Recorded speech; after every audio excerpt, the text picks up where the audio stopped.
Hajun watched the alien diplomats with careful eyes. They called themselves the Nilari, tall beings with skin that shifted colors like oil on water. Their ambassador, Krev, stood at the center of the diplomatic chamber aboard the orbital station Harmony. "We cannot allow humans to join the Galactic Council," Krev announced, his skin flashing angry red patterns. "Your species lacks empathic abilities. You cannot understand the suffering of others." The human delegation shifted uncomfortably. Only Dr. Song Jia remained perfectly still, her eyes fixed on the aliens. As Earth's leading genopsychologist, Jia had studied the Nilari for years. Their species possessed a unique neural network that allowed them to share emotions directly, a biological radio that transmitted feelings between individuals. With respect, Jaya said, rising from her seat, "Humans may not share your empathic abilities, but we understand suffering. We've endured wars, diseases, natural disasters. You understand your own pain," interrupted Krev. "Not ours. Not truly." Jaya noticed something in Krev's tone, a deeper pain hiding beneath the diplomatic posturing. There was more to this rejection than simple politics. That night, alone in her quarters, Jaya reviewed her notes. The Nilari delegation had been oddly protective of a small container they kept with them at all times. According to her research, the Nilari homeworld had recently suffered a plague that decimated their population. Perhaps the two were connected. A soft knock interrupted her thoughts. It was Du Hyun, her research assistant. "Dr. Song, I found something interesting," he said, showing her his tablet.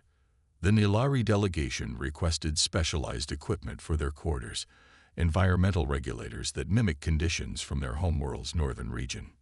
Jaya nodded slowly. The region least affected by the plague. "There's more," Du Hyun continued. "I noticed their medical officer scanning every food item before consumption. They're afraid of something." Jaya's mind raced with possibilities. The Nilari weren't just being difficult, they were protecting themselves. From what, she wasn't sure yet, but she was determined to find out. "Tomorrow, I need to speak with Krev alone," she said. "I think I understand what's happening, but I need confirmation." What Jaya didn't know was that her curiosity would soon thrust her into the center of an interstellar crisis, one that would test the very limits of human empathy. The next morning, Jaya requested a private meeting with Ambassador Krev. The Nilari seemed reluctant, but eventually agreed. They met in the station's observation deck, Earth's blue curve visible through the massive viewport. "What do you want, Dr. Song?" Krev asked, his skin rippling with cautious blue patterns. "The container your delegation guards so carefully," Jaya said directly. "It contains samples of the plague that struck your world, doesn't it?" Krev's skin flashed white with shock before settling into a deep purple. "How did you?" "Your medical officer's precautions, your environmental requirements. You're afraid the pathogen might spread here," Jaya continued. "You're not just rejecting humanity from the council. You're protecting us." The alien's shoulders slumped slightly. "The Nilari wasting disease. It appeared 5 cycles ago, spreading across our southern continents. Over 30% of our population gone." "I'm truly sorry," Jaya said. "Your sympathy is noted but irrelevant," Krev replied. "We carry the samples to find a cure. Our scientists believe something in Earth's biosphere might help, but we cannot risk exposure." "Let us help," Jaya offered. "Earth has faced countless pandemics.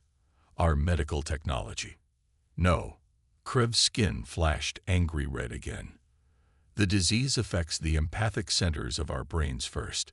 You cannot understand what it's like to feel the pain of thousands dying, to have their agony transmitted directly into your mind." Jaya didn't back down. "Then help me understand. We have technology too. Neural interfaces, experience simulators. Those toys cannot replicate true empathic connection," scoffed Krev. "Try me," Jaya challenged.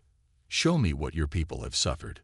Before Krev could respond, alarms blared throughout the station. A voice over the intercom announced, Medical emergency in Nilari quarters. All personnel report to emergency stations. Krev's skin turned ashen. Without another word, he rushed from the room, Jaya following close behind. In the Nilari quarters, they found chaos. One of the diplomatic aides lay convulsing on the floor, skin flashing chaotic patterns of red and black. Nearby, the precious container lay open, a broken vial inside. "Containment breach," shouted the Nilari medical officer. "Seal the room." But Jaya knew it was too late. She had read enough about the Nilari biology to understand. If the pathogen was airborne, it was already spreading through the station's ventilation system. As security personnel rushed to lock down the area, Jaya caught Krev's eye. For a moment, they shared a look of understanding that transcended species. Whatever happened next would change everything. 3 days after the containment breach, the first human cases appeared. Unlike the Nilari, humans didn't show colored patterns on their skin. Instead, they developed high fevers and reported strange sensations, phantom emotions that weren't their own. Jaya worked around the clock in the station's medical bay alongside Dr. Min Tawu, the chief medical officer. They had converted the largest chamber into a quarantine zone, where both humans and Nilari received treatment. "This isn't a standard pathogen," Tawu explained, showing Jaya the latest scans. "It's attacking the limbic system and parts of the brain we barely understand." Jaya studied the data. "It's targeting the same regions affected by our experimental empathy interfaces." "The what?" Tawu asked. "Before joining this mission, I was working with a research team on Earth," Jaya explained. "We were developing neural interfaces to help people with emotional processing disorders. The technology stimulates specific brain regions to enhance empathic responses." Krev approached, his skin a pale blue of concern. "You created artificial empathy." "Not exactly," Jaya said. "We enhanced what was already there.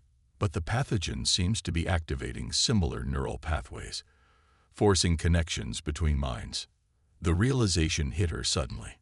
That's it. The disease isn't just killing your people, it's overwhelming their empathic abilities, forcing them to share pain without filters. Krev's skin pulsed with confirmation. The dying suffer greatly, and they broadcast that suffering to all nearby Nilari. Many survivors went mad from the shared agony. Jaya looked at the quarantine patients. Already, several humans were reporting disturbing symptoms, feeling emotions that weren't their own, experiencing memories they never lived. "I need access to your research data," she told Krev, "and I need to contact my team on Earth. If the disease works by hijacking natural empathic pathways, maybe our interface technology can be modified to block the connection or at least filter it." Krev hesitated. "Our physiologies are vastly different." "Yes," Jaya agreed, "but the basic principles of neural communication have remarkable similarities across species. The universe seems to have only a few ways to build a mind." As they spoke, a scream came from one of the beds. A young engineer named Yungai was thrashing against his restraints, his face contorted in agony. "It burns," he cried. "My skin is burning off." Jaya rushed to his side. Yoongai's medical readouts showed no burns or physical trauma, yet he was clearly experiencing intense pain. Then she noticed the Nilari patient in the next bed, suffering from what looked like severe radiation burns, skin flashing patterns of agony. "They're connecting," Jaya whispered. "The disease is building bridges between their minds." In that moment, Jaya made a decision that would change her life forever. If she was going to find a cure, she needed to understand exactly what they were facing. "I need to experience it myself," she told Krev and Tawu. "Under controlled conditions." "That's insane," Tawu protested. "Perhaps," Jaya said, "but it may be our only chance. This is completely against medical protocol." Tawu argued as Jaya prepared the isolation chamber. She had converted a small medical room into a controlled environment, where she could expose herself to a minimal dose of the pathogen. "We don't have time for protocols," Jaya replied, checking the neural monitoring equipment. 23 people are already infected, and we have no idea how to treat them. Krev watched from behind a transparent barrier, his skin a mixture of concerned blues and surprised yellows. I do not understand why you would risk yourself this way. Jaya smiled grimly. That's exactly the point, isn't it? You don't believe humans can truly understand. I'm going to prove you wrong. She finished calibrating the equipment, then turned to Tao. If my vital signs exceed these parameters, administer the sedative and place me in stasis. This is reckless, Tao muttered, but he nodded reluctantly. Jaya positioned herself on the medical bed. I've modified our empathy interface to record my neural patterns during exposure. The data could be crucial. 5 minutes maximum, Tao insisted. Then we pull you out regardless of results. Jaya nodded, though privately she knew 5 minutes might not be enough. As Tao sealed the chamber, she glanced at Krev one last time. When I come out, she said, we'll finally be able to speak as equals. The exposure process was simple. A tiny amount of the pathogen, far less than would cause full infection, was released into the chamber. Jia took a deep breath as the delivery system activated. At first, nothing happened. Then, after about 30 seconds, she felt it. A strange doubling of consciousness, as if someone else's thoughts were overlapping with her own. Confusion washed over her, but it wasn't her confusion. Fear followed, then a sharp stab of pain in her left arm. Jaya looked down, expecting to see a wound, but her arm was perfectly fine. It's working, she whispered, knowing the monitors would record her words. I'm feeling someone else's pain. The sensation intensified. Suddenly, Jaya wasn't just feeling phantom pain. She was experiencing memories that weren't her own. She saw flashes of a landscape with 3 moons. She felt the joy of swimming in silver pools under strange stars. Then came the darkness. Overwhelming grief crashed through her mind. The anguish of watching loved ones suffer and die, multiplied by hundreds of minds, all connected in shared pain. Jaya screamed. Her body convulsed as alien emotions flooded her consciousness. Through the haze of borrowed agony, she dimly heard alarms blaring and Tadiwu shouting for emergency protocols. But something else was happening. As her mind connected with the Nilari consciousness, she began to understand their neural patterns. The empathy interface was mapping the connections, showing her how the pathogen rewired the brain. With her last moments of clear thought, Jaya focused on this understanding, forcing her scientific training to catalog and analyze even as her consciousness fragmented under the assault. Then darkness took her. When Jaya awoke 3 days later, Tawub and Krev were beside her bed. The Nilari's skin showed patterns she had never seen before, a soft, respectful gold. You survived, Krev said simply. Did it work? Jaya asked, her voice hoarse. Did we get the data? Tae-woo nodded. Your interface recorded everything. Our team has been analyzing it non-stop. And Jaya tried to sit up, wincing from the effort. You were right, Ta-woo said. The pathogen creates empathic bridges between minds. But it does more. It permanently alters neural pathways. Jaya felt it then, a strange awareness at the edges of her consciousness. I can still feel them, she whispered. The Nilari. Faintly, but they're there.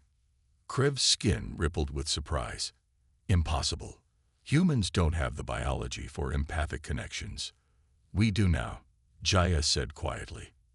At least I do. 1 week after Jaya's exposure, the situation had grown dire. 37 humans and 12 Nilari were now infected, all quarantined in the station's largest module. Earth had imposed a strict quarantine. No ships would dock with Harmony Station until the outbreak was contained. Jaya had changed. Though she had received only a minimal dose, the pathogen had permanently altered her brain. She could sense the emotions of others around her, particularly the Nilari. It was overwhelming at first, like suddenly gaining a new sense after living without it for decades. How do you bear it? She asked Krev as they walked toward the quarantine zone. Feeling everyone's pain, their fear. We evolved with barriers, Krev explained, his skin a calm, instructive blue. Mental walls that filter emotional input. You have no such protections. Jaya nodded. She had been developing her own techniques, visualization exercises that helped her separate others' feelings from her own. It wasn't perfect, but it was improving. They entered the quarantine observation room. Through the glass, they could see the infected patients. The scene was both terrible and fascinating. Humans and Nilari had arranged themselves in mixed groups, clearly drawn together by their shared neural connections. They're clustering by emotional resonance. Jaya observed. Look, the ones experiencing similar emotions are physically close to each other. Taiwu joined them, looking exhausted. We've made progress on a treatment protocol. Your neural scans gave us the breakthrough we needed. He showed them a tablet with complex molecular diagrams. The pathogen creates artificial neural bridges, but it can't maintain them without constant replication. If we can interrupt the replication cycle, you could preserve the empathic abilities while stopping the disease progression. Jaya finished, immediately understanding. Krev's skin flashed with surprise. You want to keep the connections. For those already infected, removing the connections suddenly could cause severe psychological trauma. Tawu explained. We need to wean them off slowly. Jaya wasn't listening anymore. Her attention had fixed on a human patient talking quietly with a Nilari. The human was Yungai, the engineer who had been one of the first infected. The Nilari was a junior diplomat named Hem.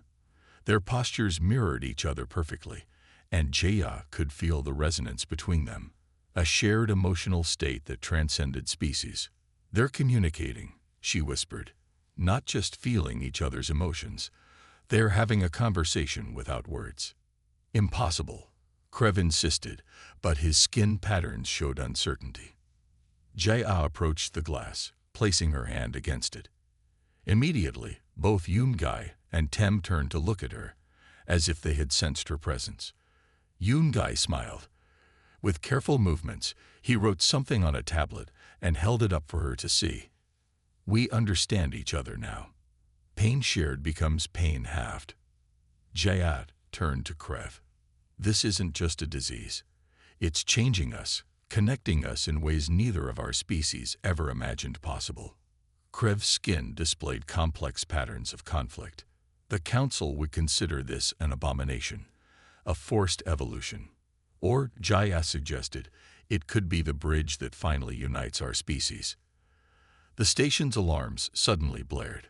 A voice announced over the intercom, "Attention all personnel. Unauthorized shuttle launch detected. Containment protocols breached." Jaya and Krev exchanged alarmed looks. Someone was trying to escape the quarantine. The unauthorized shuttle belonged to Assistant Trade Representative Park Hyun-ki, who had shown no symptoms of infection but had nonetheless been placed under precautionary quarantine. Desperate to return to his family on Earth, he had stolen access codes and fled the station. If he reaches Earth with the pathogen, Ta-Wu didn't need to finish the sentence. Everyone understood the implications. Jaya stood in the command center with Captain Kim Soo-jin, watching the small craft's trajectory on the main screen. "We've sent warning transmissions to Earth defense systems," Captain Kim said. "They'll intercept the shuttle before it enters atmosphere." "And then what?" Jaya asked. "Shoot it down. Kill Hyun-ki because he's scared. If necessary," the captain replied grimly. "One life against potentially billions." Jaya felt a surge of determination. "There's another way. Let me talk to him." "Communications show he's ignoring all transmissions," the captain said. "Not all," Jaya answered. "I need access to your strongest transmitter and a direct neural interface." 20 minutes later, Jaya sat in the communications center, neural connectors attached to her temples. Since her exposure to the pathogen, her brain had developed new neural pathways, ones that might allow her to reach Hyun-ki on a level beyond words. "This is highly experimental," warned the communications officer. So is everything about this situation, Jaya replied. Ready when you are. They activated the system. Jaya closed her eyes, focusing her thoughts toward the fleeing shuttle. She visualized Hyun-ki, remembering their brief interactions before the outbreak. She concentrated on projecting feelings of calm and safety. At first, nothing happened. Then, faintly, she sensed fear, raw, primal terror that wasn't her own. Hyun-ki was panicking. I can feel him, she whispered. He's afraid for his family. Jaya concentrated harder, sending thoughts of reassurance and understanding. She showed him images of his family safe, of treatments being developed, of hope beyond the current crisis. Slowly, she felt his fear begin to subside, replaced by confusion, then cautious understanding. He's responding, Jaya said, her voice strained with effort. He doesn't understand how I'm reaching him. The communications officer interrupted. The shuttle is changing course. He's turning around. Jaya maintained the connection as Hyun-ki guided the shuttle back toward the station. She felt his resignation, but also his relief, the burden of decision lifted from his shoulders.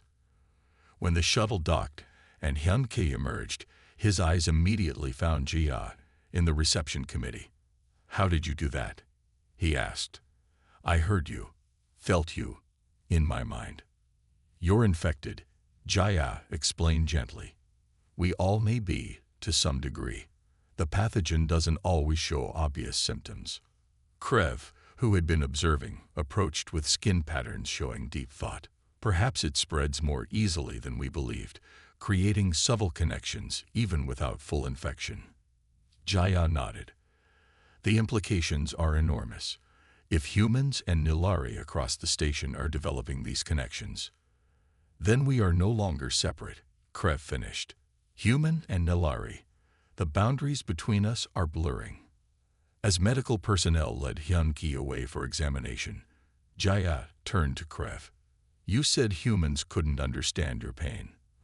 But now we're sharing it. And everything else. Krev's skin displayed patterns Jia now recognized as thoughtful consideration.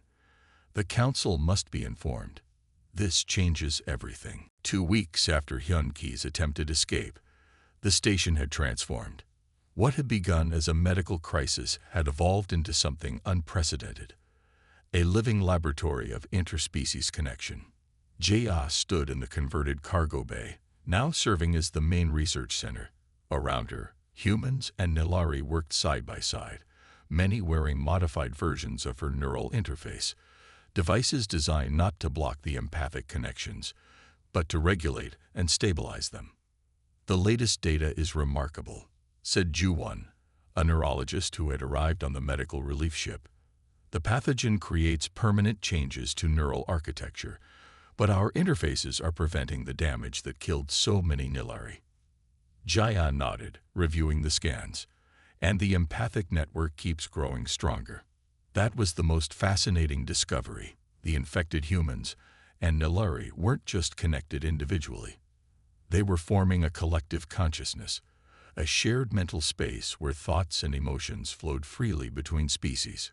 Krev approached, his skin showing the golden hues of optimism Jaya had rarely seen before the outbreak. The council representatives will arrive tomorrow, he said. They remained skeptical, but agreed to witness our progress firsthand. Jaya felt his underlying nervousness. You're worried they'll order a more severe quarantine. Perhaps even sterilization protocols, Krev confirmed, the golden patterns darkening slightly. It is within their authority if they deem the threat sufficient. Before Jaya could respond, a commotion near the primary research station caught their attention. Yoon-gai, now one of the most strongly connected patients, was experiencing some kind of episode. His body trembled as he clutched his head. Jaya rushed over, placing a hand on his shoulder. Immediately, she gasped as his emotional state flooded her awareness. It wasn't pain or fear, it was expansion. Yoon-gai's consciousness was stretching, connecting with more minds than ever before. What's happening?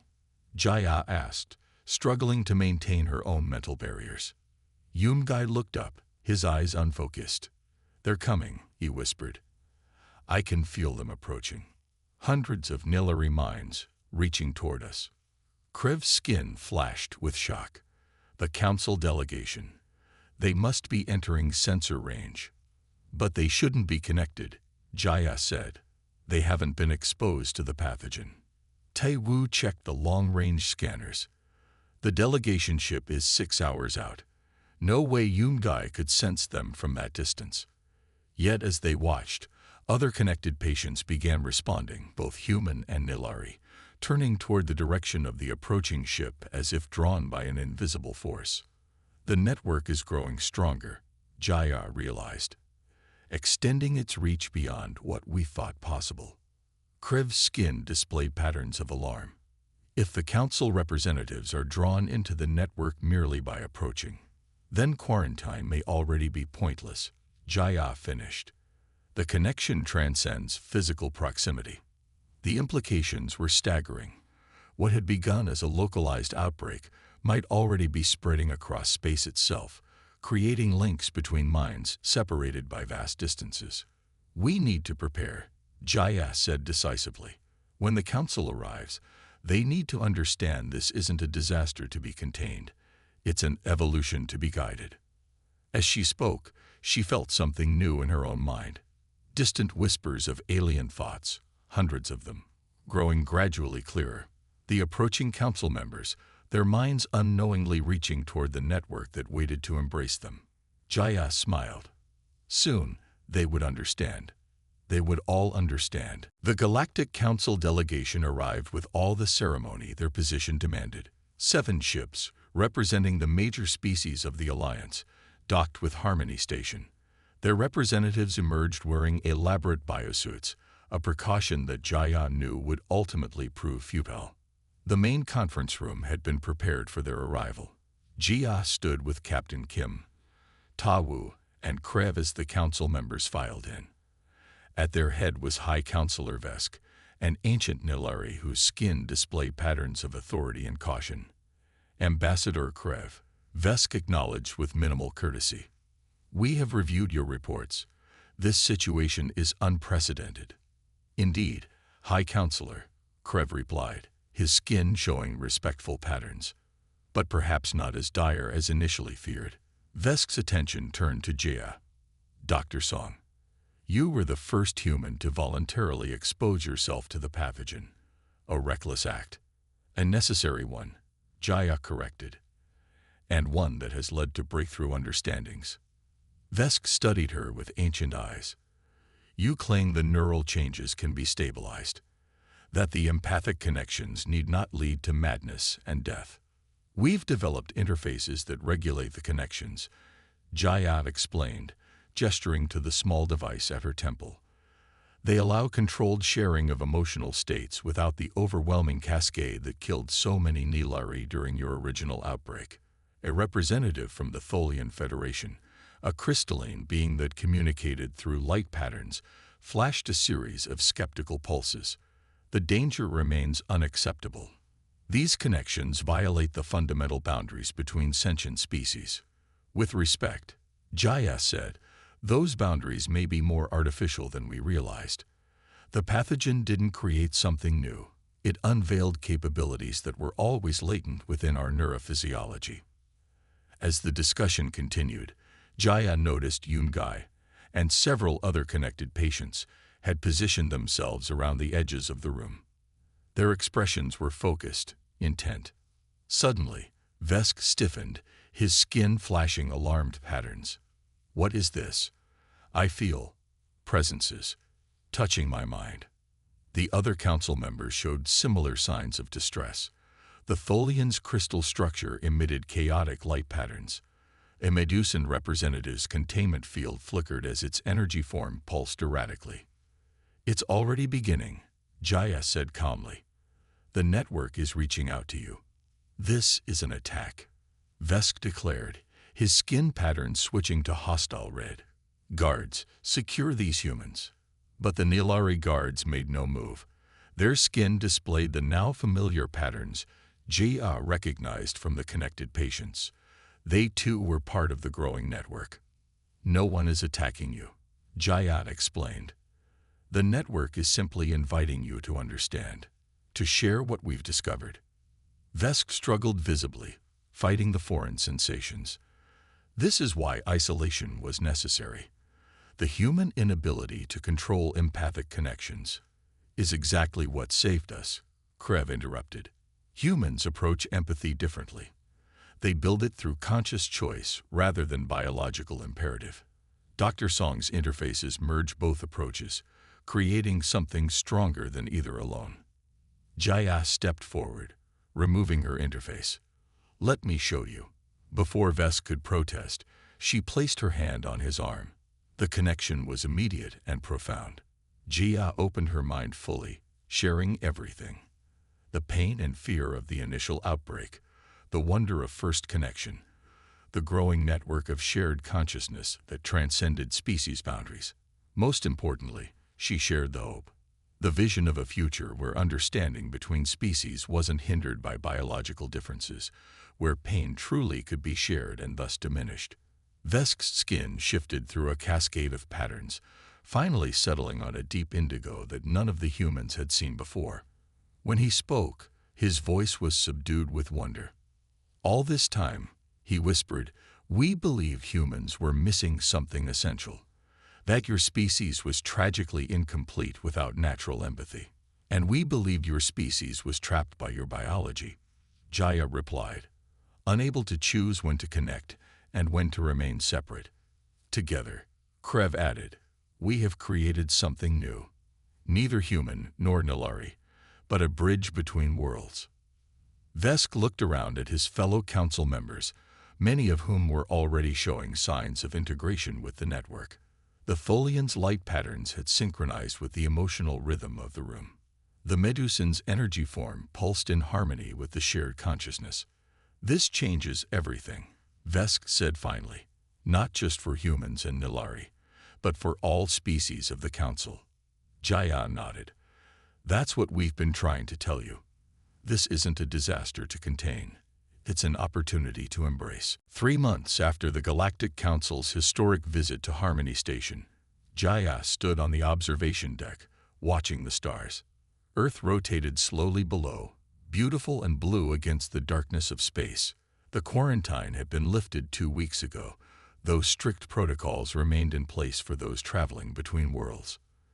The modified interfaces, now called bridge devices, were being distributed to volunteers across human and Nilari populations. Contemplating your handiwork, Dr. Song asked a familiar voice. Jaya turned to see Counselor Vesk approaching, his skin displaying the serene patterns she now recognized as contentment. Unlike many Nilari, he had chosen to maintain his individual consciousness rather than fully joining the network, though he wore a bridge device that allowed him controlled access. Hardly my handiwork alone, Jaya replied. I was just one node in a much larger network. Vesk's skin rippled with amusement. You humans, and your modesty. Before you, no one had ever considered that empathy could be both biological and chosen, both gift and skill. Jaya smiled. And before the Nilari, we never understood how limited our connections truly were. We needed each other to become complete. They stood in comfortable silence, watching a shuttle depart the station, bound for the newly established embassy of connected species in Seoul. The adoption rates continue to exceed predictions, Vesk noted. Over 20 million humans have volunteered for controlled exposure and integration. And nearly 5 million Nilari, Jaya added, plus representatives from 12 other council species. The network had grown beyond anything they had initially imagined.